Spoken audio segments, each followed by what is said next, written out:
Hello. This is Elizabeth Griffin, the Black Romance Writer, and welcome back to my channel. If you haven't subscribed, please take a moment to do so and definitely continue to share my content with others. You can also post questions, leave comments, give me thumbs up, check out my audiobooks, my ebooks, my Kindle Vella. You can do a lot of things to support me, and I truly appreciate that.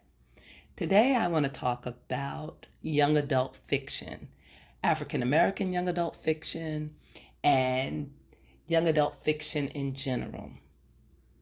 I believe that it is so important, truly important, to have books out that represent Black girls, African American girls, Asian girls, girls of all nationalities and backgrounds, because growing up is difficult at times, it's challenging at times, and books allow teenagers escapism. It allows them to experience things secondhand. And growing up is just it's a time in which everything is new to you, and emotions, experiences, all these things are new and unexperienced, and can totally shape your future and shape the way you see the world and shape how you see yourselves as individuals.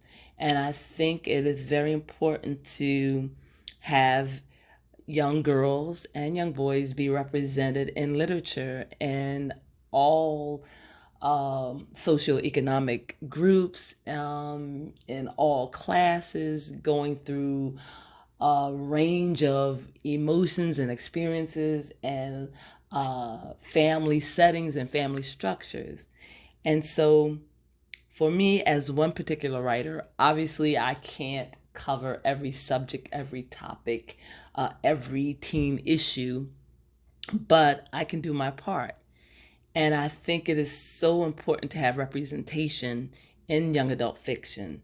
So I, in 1997, officially published my first novel called Naira, and it was a young adult book. It's still available in audio and ebook format, but it's a coming of age story that is set in Philadelphia, and it involves a young woman who has to make some interesting choices during one particular summer. She has to decide whether she wants to become sexually active, whether she wants to follow in the footsteps of other young women who have unwittingly or unknowingly or through inexperience became young adult moms or teenage moms. So that was my first book, Naira, and it received a lot of attention in Philadelphia. It got a lot of recognitions. A lot of librarians loved it, and it set me on the path of writing young adult fiction. And my second book, Don't, which is a follow-up of Naira, it's a different group of teens, but it's set in Philadelphia, and it just shows the group dynamic of three young women, young teenagers, and how everybody in that group may not get along with everyone in that group, but still that group is a unit and it functions as a unit, and they're there to support each other, and that's called Don't. And I haven't written young adult fiction after that in a while. And then some years ago, I came up with the idea of the birthday series. And when I came up with the idea, I thought, I'm sure somebody has thought of this before. There's nothing really new under the sun.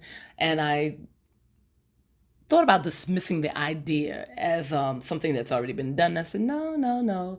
Let's do this. Let's tell the story from your perspective, and let's see. And to my knowledge, I don't see anything out there in the literary world like the birthday series. And the birthday series is going to be a group of books covering teenage girls from the age of 13 to 19. And each cover or each story will feature a different girl of a different ethnic background. And so the first book is 13, and it's a Caucasian teenager. The second book is 14, and it's an African American teenager. 15 is a Latina, and it's quinceañera. 16 is an Asian young woman. And I wanted to show that diversity on the book covers so that teenage girls can say, "Oh, well, that looks like me," or "Oh, that's me," or "What is that story about?" And the idea or the concept of the series is that this story about this particular girl will either occur the day before her birthday, on her birthday, or right after her birthday. So this story is going to take place sometime within the framework of her birth. Excuse me. And I'm excited about that. And I am currently working on revising these stories because I did publish them on Amazon some years ago, and I took them down because I wanted to tweak them, and I also wanted to offer them on Kindle Vella. And I found that in doing so, the stories, excuse me, were over 5,000 words, and therefore they were not eligible to be on the platform Kindle Vella. So if you go to Kindle Vella, you'll see a sampling of those stories because they haven't taken them down. And I self-reported the fact that these books were longer than the 5,000. So Amazon still has them up. You can still check out the beginning of these stories. But my intention is to complete each of the stories, 13, 14, 15, 16, and to offer them as ebooks and to also have them narrated as audiobooks. And what is going to be exciting about this for me is that each narrator is also going to be representative of the particular race of the character. So 13 is going to have a white teenage girl or white young narrator telling that story. 14 is going to have an African American narrator, female, telling that story. And 15 is going to be a Latina narrator telling that story. And 16 is going to be an Asian narrator telling that story.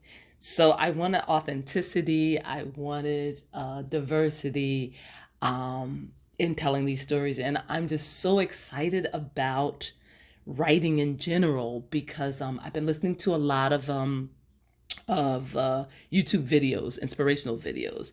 I've been listening to a lot of Tyler Perry and how he got his beginning and how he's opened the doors for or premiering so many actors of different nationalities, a lot of them African Americans or a lot of them Black, but and some from the UK and some from the States. And I just like the fact that he's allowing opportunity for talent to be showcased that might not necessarily be showcased in other places. And I want to do something similar with audiobooks. I want to offer a range of different narrators telling my stories, but through different voices. And I've been listening to T.I., his podcast, and expeditiously. And I find listening to some of the people that he interviews interesting and motivating, and even listening to his choice of words and how he delivers his podcast is truly entertaining. And I get to peek into a world where sometimes it's just men talking about things that are relevant to them.